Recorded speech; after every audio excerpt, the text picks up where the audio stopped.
ایک چیز اور دیکھی گئی ہے کہ ہسبینڈ وائف آپس میں نا گھر کے معاملات کو بہتر کرنا چاہ رہے ہوتے ہیں. جی مطلب وہ سارٹ آؤٹ کرنا چاہ رہے ہوتے ہیں، رولز اینڈ ریگولیشن بنانا چاہ رہے ہوتے ہیں، ایس او پیز بنانا چاہ رہے ہوتے ہیں، جی جی پلاننگ کرنا چاہ رہے ہوتے ہیں، اپنے گھر کے ماحول کے کو ایک پلانڈ وے میں کرنا چاہ رہے ہوتے ہیں. لیکن جو کلچر ہوتا ہے ہمارا، فیملی کلچر یا جی جی دوسرے ہمارا پاکستانی جو کلچر ہے، معاشرے کا جو کلچر ہے، سوسائٹی کا، وہ بہت زیادہ افیکٹ کر رہا ہوتا ہے. تو اس کو کیسے جو ہے نا وہ مینیج کیا جائے؟ جی یہ بات بھی واقعی ایسے ہی ہے، کیونکہ ہم جس طرح کے انوائرمنٹ میں رہتے ہیں تو انسان چاہتا ہے کہ اس کو معاشرہ جو ہے ایکسیپٹ کرے. جی چاہے آپ غلط بھی کر رہے ہیں، چاہے معاشرہ غلط بھی چاہ رہا ہے، تو آپ وہ بھیڑ چال میں ان کو اس لیے فالو کرتے ہیں کہ لوگ آپ کو ایکسیپٹ کریں. اب یہ جو اتنے بڑے فنکشنز کس لیے ہوتے ہیں، حالانکہ ان کی دیر نو نیڈ، مطلب کہ جی شادی کا فنکشن اتنا بڑا کرنے کی ضرورت نہیں ہے کہ 500 لوگ آئیں. جی تو کیوں کرتے ہیں؟ اس لیے کہ وہ بھیڑ چال میں کر رہے ہوتے ہیں کہ فلاں بات نہ کرے، فلاں بات نہ کرے. تو اس لیے یہ ضروری ہے کہ ہم اپنے آپ کو، خود کو ہم نے کلیئرٹی دینی ہے کہ ہماری لائف کے گولز کیا ہیں، ہماری زندگی کے ویژن کیا ہیں. یعنی کہ ایک پرپز فل لائف جو ہے نا، آپ وہ ڈیزائن کریں. اور اس لیے ضروری ہے کہ جب آپ اسپاؤس کا انتخاب کر رہے ہو تو تب بھی آپ کو پتہ ہو، تب شادی سے پہلے ہی پتہ ہو کہ آپ کی زندگی کا پرپز کیا ہے.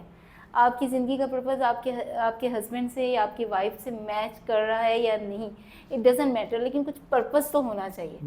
کوئی پرپز لیس لائف مطلب نہیں ہوتی ہے کوئی بھی.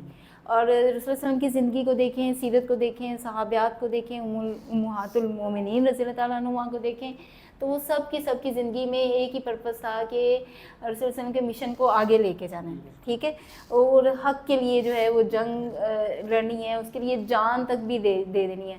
ہمارے یہاں کیا ہوتا ہے، ہم چھوٹی چھوٹی چیزوں پہ جو ہے وہ پریشان ہو کے اور اپنے آپ کو اس پہ ہم جان دے دیتے ہیں. لیکن مسئلہ یہ ہے کہ جو ہمیں اپنے گول کلیئر ہونے چاہیے وہ نہیں ہوتے. اس کی وجہ سے ہمیں کس وجہ سے نہیں ہوتے، جیسے آپ نے کہا، اس وجہ سے نہیں ہوتے کہ کلچر کا پیئر پریشر جو ہے، یعنی لوگوں کا پریشر بہت زیادہ ہوتا ہے، وہ ہم خود سے لیتے ہیں.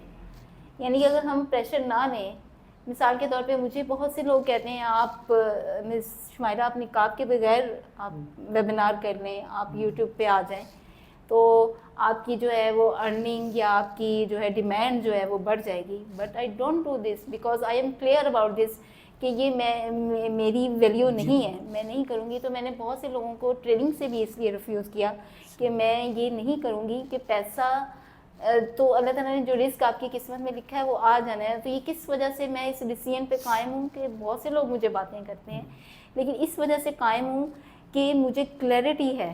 ٹھیک ہے، مجھے کلیئرٹی ہے کہ یہ میری ویلیو ہے، میں اس سے آگے پیچھے نہیں ہونا، میں نے اللہ کے سامنے جواب دہ ہونا ہے.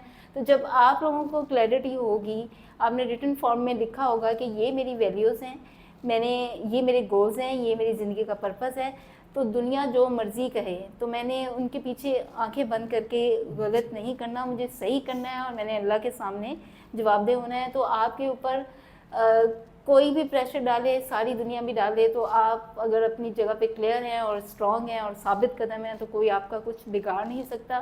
اور رسول اللہ علیہ وسلم نے جب اپنا مشن شروع کیا تھا تو وہ اکیلے ہی تھے. جی ٹھیک ہے، جی تو پھر ایسے یہ اسی طرح سے یہ ثابت قدمی جو ہے کلیئرٹی سے آتی ہے کہ آپ کو یہ کرنا ہے.